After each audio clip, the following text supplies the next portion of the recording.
Hello guys, in today's video I'm going to talk about how to fix Telegram error problem. So the answer is easy, just go to the settings and then scroll down to the apps section.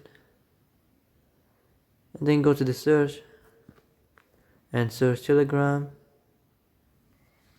And then go to the storage, and here you will find this clear cache option. Click on it. Now you can go check it if it worked, and if it didn't you can try to restart your phone or turn the Wi-Fi off and on or the Bluetooth off and on. Also you can try to clear data, but be careful. If you clear data, all the Telegram's data will be deleted.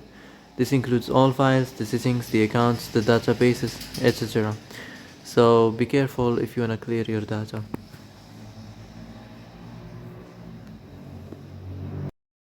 So that's it for today's video. I hope this is the answer you've been looking for. If you like this video, don't forget to like and subscribe, and see you in the next video.